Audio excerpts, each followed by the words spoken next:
Hello students, let's see this question. The question says, match the items of the column first and with column second and choose the correct codes from the options given below. Right? So देख लेते हैं mole fraction. Mole fraction क्या होता है? Mole fraction इसको हम काई से रिप्रेजेंट करते हैं. सेलेक्ट सपोज ith कंपोनेंट है, मतलब आप चाहें आप किसी सोल्यूशन की बात कर लीजिए या फिर आप इसकी किसी कंपोनेंट की बात कर लीजिए कि एक कंपाउंड के अंदर एक सर्टेन एटम के कितने मोल्स प्रेजेंट हैं. ठीक है. सो मोल फ्रैक्शन का मतलब क्या होता है? Number of moles of the ith component upon total number of moles. ये होता है आपका मोल फ्रैक्शन. सो ए का मैच होना चाहिए. देखिए किससे? It is the ratio of the number of moles of the partial components to the number of moles of the solution. ठीक है. तो सेम बात ही हो गई. सो ए का मैच होगा एस के साथ में. उसके बाद बी में क्या कहते हैं? मोलारिटी. मोलारिटी का मतलब क्या होता है? Number of moles of the solute present in per liter volume of the solution. This is called molarity. So it is B का जो मैच होगा वो आपका क्यू से होगा. देखो n into number of moles of the solid upon volume. और volume अगर आपने ml में लिया तो 1000 से डिवाइड कर देते हो. तो B का मैच हो जाएगा क्यू के साथ में. राइट. C का क्या हो जाएगा? मोलालिटी. मोलालिटी क्या होती है?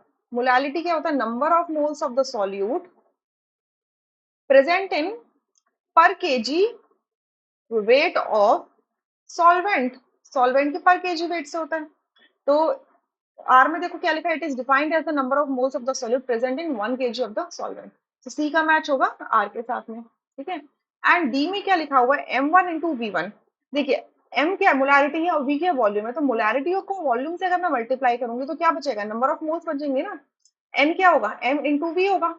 सो अगर आपके पास कोई सोल्यूशन लिया है, सपोज ए पी सोल्यूशन है और एक क्यू सोल्यूशन है. पी सोल्यूशन की मोलारिटी है m1 एंड वॉल्यूम है v1. तो इसके अंदर सर्टेन नंबर ऑफ मोल्स होंगे n1. अब अगर आप इसके अंदर पानी डाल दोगे, लेट्स से कि आपने वाटर ऐड कर दिया, वाटर ऐड करोगे तो वाटर ऐड करने से क्या होगा? वॉल्यूम चेंज हो जाएगा. तो वॉल्यूम v2 हो गया. अब वॉल्यूम अगर चेंज होगा तो मोलारिटी चेंज हो जाएगी, m2 हो जाएगा. बट नंबर ऑफ मोल्स हमेशा सेम ही रहेंगे. ठीक है. नंबर ऑफ मोल्स क्या रहेंगे? हमेशा सेम ही रहेंगे. ये बिल्कुल उसी तरीके से है कि आपने एक गिलास पानी लिया, उसके अंदर एक चम्मच चीनी डाल दिया. ठीक है. अब उस मतलब एक बकेट लिया, उस एक बकेट के अंदर आपने एक गिलास पानी डाला, एक चम्मच चीनी डाली. ठीक है. अच्छा, तो उसका जो मिठास होगी वो आपको एक सर्टेन अमाउंट में उसकी मिठास लगेगी. अब उसी बकेट के अंदर अगर आप 5 गिलास और पानी डाल दोगे तो पानी की क्वांटिटी बढ़ रही है ना, चीनी की क्वांटिटी तो नहीं बढ़ेगी. चीनी तो उतनी की उतनी, एक चम्मच. तो अब अगर आपने 5 गिलास पानी डाल दिया एक्स्ट्रा तो अब उसकी मिठास कम हो जाएगी. बट चीनी तो उतनी ही थी ना, चीनी को तो आपने नहीं डिस्टर्ब किया. तो इसका मतलब number of moles exactly same रहेंगे. तो इसको अगर मैं n2 भी बोल दूं तो n1 is equals to n2 है. तो इसका मतलब m1 v1 is equals to m2 v2 है. या सो डी का मैच p के साथ हो जाएगा. सो आपका ऑप्शंस क्या होंगे? S Q R P. S Q R P यानी कि बी ऑप्शन आपका करेक्ट होगा. Rest options would be incorrect. I hope you understood. Thank you.